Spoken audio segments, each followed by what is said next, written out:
raise your hand if you ever had an injury. Okay, now raise your hand again if you've ever had an injury that it caused you to get a brace or some sort of cast. From that quick little poll, I was able to tell that every single one of us here has had some sort of injury. Now, some of us more than others. And by that, I mean me. I've broken my collarbone twice, fractured both of the heels in my growth plates, multiple times each.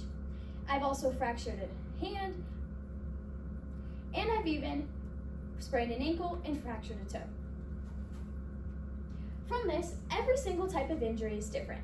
Even if I have the same injury as you, we will never have the same type of experience. That's because every one of our pains will be on a different level based on the severity and how our body handles this.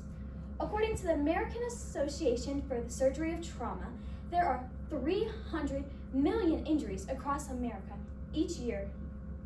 So now think of the amount of health insurance that costs all of us. That's just a couple reasons why we should focus on preventing these injuries. So for myself, each day when I was little, I felt like I would wake up with a new injury to accessorize my outfit with, from using a boot or even a sling when I broke my collarbone. So I knew from here that I wanted to find a way to prevent these injuries. And by doing so, I decided to take line and look online at different government websites for prevention methods. And I even talked to doctors and physicians to find out what I could do to better set myself up for success and not to harm myself. So in this speech today, I'm going to give you a couple examples of how you could injure yourself. And then I'm also going to give you methods of prevention, 3 to be exact. 1, stretching. 2, keeping your body properly hydrated. And 3, using the proper protective equipment. So, starting off, how do we get these injuries? Now, injuries overall are most of the time accidental, but there are a few specific methods to this process. 1, according to the University of Wisconsin Summit, is work-related injuries. What is a work-related injury, you might ask? Well, a work-related injury is an injury that occurs in your office space that is government-bound, or even an injury that causes you to be exposed in government hours. So, because of this, over 340 million of these happen worldwide according to the International Labor Association. That is extremely high, but if we would use those prevention methods such as proper protective equipment, we could easily reduce these rates by setting in proper safety measures. And now, not only do injuries occur on job sites, but they also can occur due to the overworking of our bodies. And by this, according to Stanford Medicine, overuse of our bodies and muscles is when you have one specific motion you repeatedly do every single day that causes constant pressure and repetition on your body and joints. So, for example, your knee. Always pounding on the knee and always walking with it without the proper stretching and techniques behind it, you're more likely to cause tension and harming. And these can lead to bruising, pain, fractures, swelling, and tenderness. A lot of the times, these repeated motions are also found in your jobs or within the sports activities you may do, such as going on a walk, playing disc golf, or anything like that. So, now that we've established the causes of these pains, what can we do to prevent these? So, injuries can take a lot of time to be healed, and the best way to focus on these injuries is the beforehand, the prevention methods. So, one prevention method that I have researched today is stretching. So, Orange County Children's Hospital states, if you increase the flexibility in the joints and bones in your body, you are most likely to have less injuries due to the fact that tension is not as pressuring. So, in things such as lifting weights, going on walks, playing kickball with your grandkids, any of these things is very likely to cause constant pressure. But if you would do things such as stretching your body before you go outside, your body is now warmed up and more used to the unusual formations, such as in yoga. Even that can cause pressure on your body. So, now let's think about staying hydrated. In a study done by J. Hum Kimmett at the National Library of Medicine, states that college athletes, when they hydrated their bodies prior to their extreme activities, they were more likely to have a 10% endurance success rate. So what does this mean?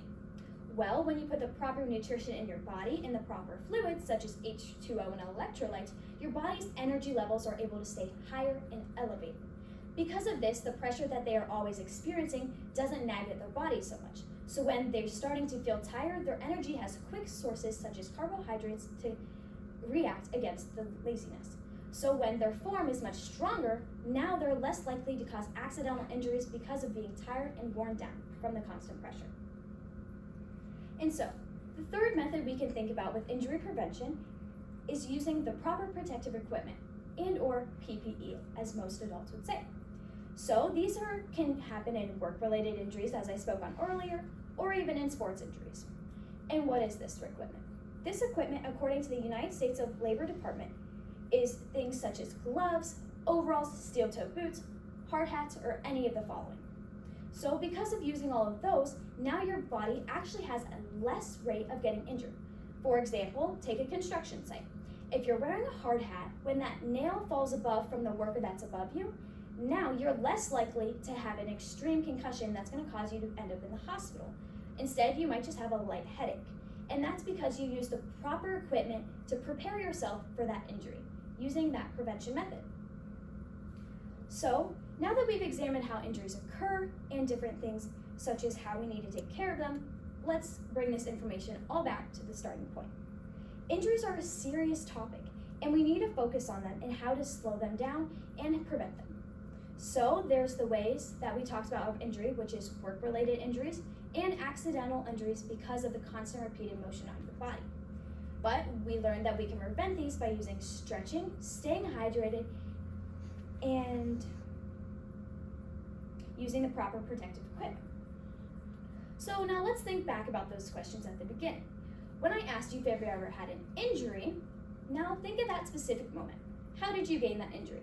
For me, I ran into a doorknob. Now, I could definitely have prevented this by being more aware of my surroundings. Now, this was not a method that I mentioned in my speech, but it's a pretty basic one that we can all grasp from just talking. So now as we all think of this, think about that moment. Could you have prevented your injury? Well, most chances are yes, but sometimes it's not.